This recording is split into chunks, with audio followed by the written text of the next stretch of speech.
আসসালামু আলাইকুম প্রিয় দর্শক, গুরুত্বপূর্ণ খবর হচ্ছে টিউলিপ ঝরে পড়েছে।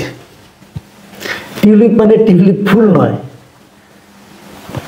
ব্রিটেনের একজন মন্ত্রী টিউলিপ সিদ্দিক তিনি পদত্যাগ করেছেন। এরকম তো হতেই পারে, পৃথিবীর যে কোনো দেশের মন্ত্রী যে কোনো কারণে, তার কোনো ব্যর্থতার কারণে অথবা তার কোনো দুর্নীতির কারণে পদত্যাগ করতেই পারেন, কিন্তু সেটা আমাদের দেশে যেন একটা বড় খবর হয়ে দাঁড়ালো কেন? বড় খবর হয়ে দাঁড়ালো দুটো কারণে। প্রথম কারণটা হলো টিউলিপ সিদ্দিক আমাদের দেশের যে সাবেক প্রধানমন্ত্রী শেখ হাসিনার বোন শেখ রেহানা, এই শেখ রেহানার মেয়ে, বড় মেয়ে। আর আরেকটা কারণ হলো যে তিনি ব্রিটেনের মন্ত্রী হলেও তিনি কিন্তু পদত্যাগ করেছেন অথবা পদত্যাগ করতে বাধ্য হয়েছেন, আমি যেটাই বলি না কেন। তার মূল কারণটা হলো বাংলাদেশে তার দুর্নীতির কারণে, মানে বাংলাদেশ সরকারের সঙ্গে, মানে তার খালা যখন বাংলাদেশের প্রধানমন্ত্রী, সেই সময়ের কিছু দুর্নীতির সঙ্গে তার নাম জড়িয়ে পড়া, তার বিরুদ্ধে অভিযোগ উত্থাপিত হওয়া এবং তার ব্যাপারে বাংলাদেশের দুর্নীতি দমন কমিশন অর্থাৎ দুদকের তদন্ত শুরু হওয়া, এই সমস্ত ঘটনার প্রেক্ষিতেই ওনাকে পদত্যাগ করতে হলো। এই ঘটনাগুলি নিয়ে উনি প্রথম থেকে অস্বীকার করে আসছিলেন যে উনি কোনো দুর্নীতির সঙ্গে জড়িত নন, উনি কোনো অনৈতিক কর্মকাণ্ডের সঙ্গে জড়িত নন, এটা উনি শুরু থেকে বলছিলেন। কিন্তু ব্রিটেনের পত্রপত্রিকাগুলো বিভিন্ন ঘটনার প্রেক্ষিতে উনি কিভাবে বাংলাদেশের কোন দুর্নীতির সঙ্গে ওনার নাম জড়িয়েছে, ওনার বিরুদ্ধে কোন ক্ষেত্রে অভিযোগ হয়েছে, সেগুলো ডিটেল ব্রিটেনের পত্রিকাগুলো লিখছিল। এবং পাশাপাশি বাংলাদেশের সরকারের কোন চুক্তির সঙ্গে রাশিয়ার সরকারের যে চুক্তি হয়েছিল পারমাণবিক বিদ্যুৎ কেন্দ্রে, সেখানে তার কোনো ভূমিকা ছিল কিনা, তার যে ছবি ছিল একসঙ্গে গ্রুপ ছবি, সেগুলিও কিন্তু সেখানে দেওয়া হয়েছে ব্রিটেনের পত্রপত্রিকাগুলিতে। ব্রিটেনের পত্রিকায় যে জিনিসটা সবচেয়ে একদম হাতে নাতে ধরা পড়েছে সেটা হলো যে উনি ইংল্যান্ডের যে বাড়িটাতে থাকতেন অথবা একাধিক বাড়িতে ওনার নামের, ওনার বোনের নামের বাড়ি, এই বাড়িগুলো ওনারা টাকা দিয়ে কিনেননি, ওনাদেরকে দিয়েছিলেন যে ব্যক্তি, তিনি বাংলাদেশের এই বংশোদ্ভূত একজন ব্রিটিশ এবং উনি আবাসন ব্যবসার সঙ্গে জড়িত এবং শেখ হাসিনা সরকারের খুবই ঘনিষ্ঠ ব্যবসায়ী হিসেবে তার পরিচিতি আছে। অর্থটা এরকম যে ওইখানে বোনের মেয়েকে বাড়ির, বিশাল একটা বাড়ি, অনেক মূল্যের, কয়েক কোটি টাকা মূল্যের বাড়ি একটা উপহার দিয়ে বিনিময়ে তারা বাংলাদেশ গভর্নমেন্টের কাছ থেকে নানা ধরনের অর্থনৈতিক সুযোগ সুবিধা, ব্যবসায়িক সুযোগ সুবিধা নিয়েছেন। তো এটা তো পরিষ্কার একটা ঘুষ। তো এই বিষয়গুলো তো অস্বীকার করতে পারবেন না, কিন্তু এই বিষয়গুলো উনি এতদিন স্বীকার করেননি। এবং তারও যে বড় কথা, যে জিনিসটা থেকে সমালোচনার যে মূল যে কারণটা, সেটা হলো গিয়ে যে উনি ব্রিটিশের বর্তমান যে লেবার পার্টির যে গভর্নমেন্ট আছে, সেই গভর্নমেন্টের যে উনি যে পোস্টে আছেন, এটা বলা হয় সিটি মিনিস্টার। সিটি মিনিস্টার মানে হচ্ছে যে ব্রিটেনের দুর্নীতি বিষয়ক যে সমস্ত কর্মকাণ্ড আছে সেগুলো দেখার জন্য ওনাকে মিনিস্টার, ওদের ভাষায় economic secretary to the treasury and city minister, এই ছোট পদের নাম, আনুষ্ঠানিক নাম। তো যাকে দুর্নীতিকে নিয়ন্ত্রণ করার জন্য, দুর্নীতি ধরার জন্য দায়িত্বপ্রাপ্ত মন্ত্রী হিসেবে নিয়োগ করা হয়েছে, সেই ব্যক্তি নিজেই দুর্নীতিতে জড়িয়ে পড়েছেন বলে অভিযোগ উঠেছে।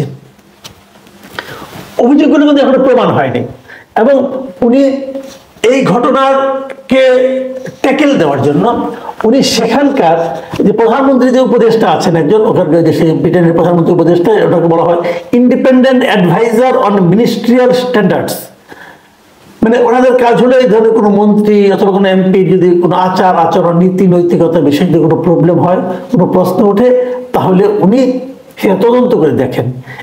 এর নাম হলো লাউরি ম্যাগনাস।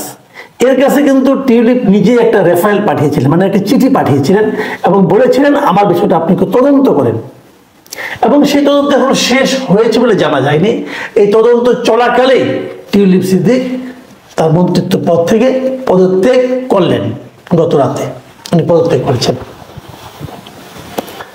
তো পদত্যাগ করলেন কেন? ওনার তদন্ত এখন শেষ হয়নি, কেন পদত্যাগ করলেন?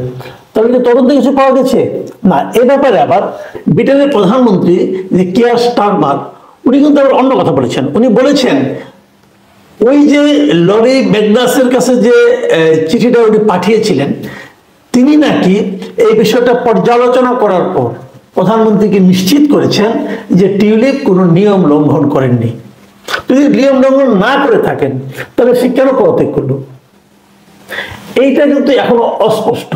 তবে এটা ধারণা করা যায়, যে বিভিন্ন পত্রপত্রিকায় যেভাবে তাকে নিয়ে লেখালেখি হচ্ছিল এবং লরি ম্যাগনাস পর্যালোচনা করে যা কিছুই পান না কেন, এই যে বাড়ি নেওয়ার বিষয়টা, এটাকে উনি কিভাবে জাস্টিফাই করবেন এটা কিন্তু ক্লিয়ার না। এবং বলা হয়ে থাকে যে লেবার সরকারেরই এই টিউলিপকে কেন্দ্র করে লেবার সরকারের জনপ্রিয়তাতেই একটা ধস নামার একটা বিষয় দাঁড়িয়েছিল। অনেকে এমনও বলেন যে হয়তো টিউলিপ পদত্যাগ না করলে পুরো মন্ত্রিসভাকে পদত্যাগ করতে হতো। দেখুন, এটাই হচ্ছে গণতন্ত্রের মাহাত্ম্য। আমি যেটা বলবো যে ওনাদের একজন মন্ত্রীর পদত্যাগের অভিযোগ উঠেছে, এখনো প্রমাণিত হয়নি, হয়তো প্রমাণ হবে অথবা হবে না, সে প্রসঙ্গে আমি যাচ্ছি না, কিন্তু অভিযোগটা যে উঠেছে, এই অভিযোগটার কারণে সাধারণ মানুষের যে পারসেপশন, সেই পারসেপশনটাকে কিন্তু তাদের সরকার, পুরো সরকার গুরুত্ব দিতে বাধ্য হয়েছে। গুরুত্ব না দিলে এটার ফলাফল নেগেটিভ হতো।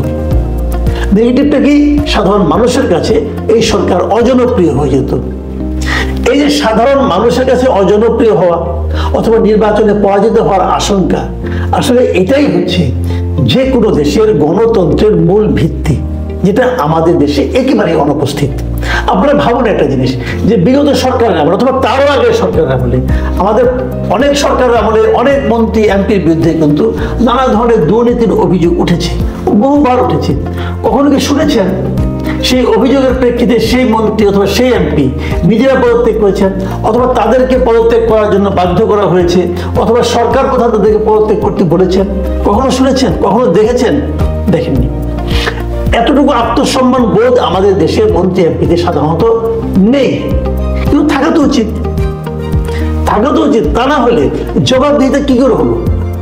দেখুন, আমরা অনেক কথা বলি, আমরা একটা অদ্ভুত একটা দেশে বাস করি। আমাদের দেশের আমি পলিটিক্যাল লিডারদের কথা কি বলবো, আমাদের দেশে যারা নাকি সাধারণ নেতা কর্মী আছেন, তৃণমূল পর্যায়ে সমর্থক আছেন, কর্মী আছেন, তাদের কাছেও কিন্তু তারা নেতাদের মধ্যে কোনো ভুল খুঁজে পান না।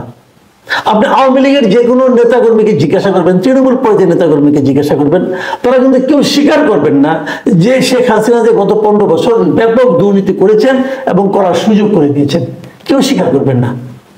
এই যে টিউলিপ সিদ্দিকী যে দুর্নীতির কথাটা বলা হচ্ছে, তার পদত্যাগ কিন্তু এটা প্রমাণ করে যে এই দুর্নীতিতে অভিযোগগুলি একেবারে ভিত্তিহীন নয়। যদি এটা প্রমাণ করে যে সেই দুর্নীতিটা কার মাধ্যমে হয়েছে, বাংলাদেশের প্রধানমন্ত্রীর মাধ্যমে হয়েছে। যে ডক্টর টিউলিপকে বাড়ি উপহার দিয়েছে সে তো বাংলাদেশের প্রধানমন্ত্রীর কাছ থেকে অনৈতিক সুবিধা নিয়েছে।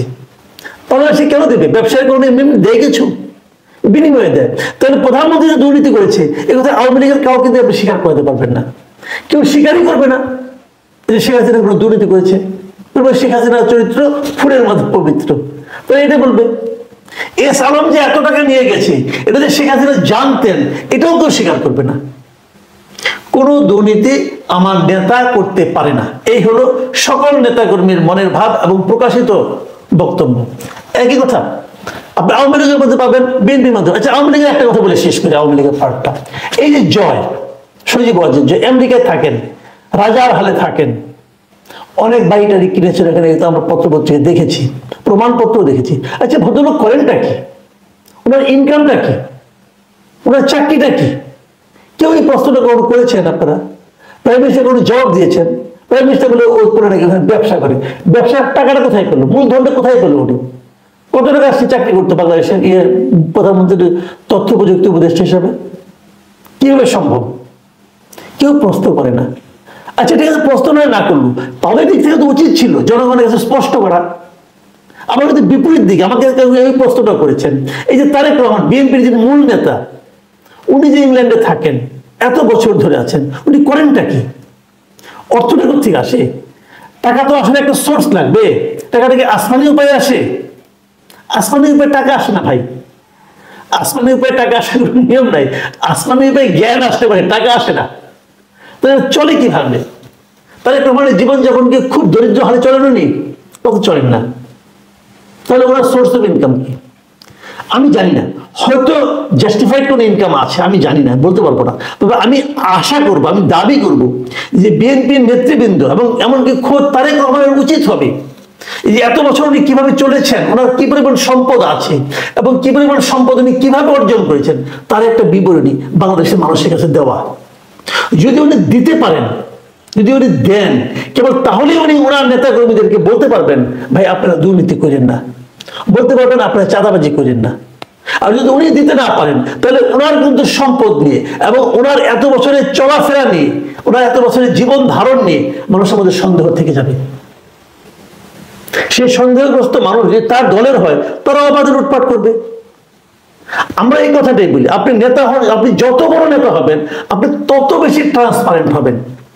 আমাদের দেশে যখন সে ধরনের নেতৃত্ব প্রতিষ্ঠা হবে, এরকম ট্রান্সপারেন্ট নেতৃত্ব প্রতিষ্ঠা হবে, এই দেশে তখনই কেবল দুর্নীতি মুক্ত একটা দেশ আপনি আশা করতে পারবেন, তার আগ পর্যন্ত নয়।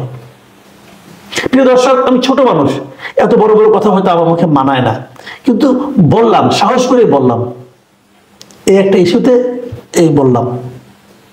আপনারা ভালো থাকবেন, পরবর্তীতে আবারও কথা হবে। আল্লাহ হাফেজ।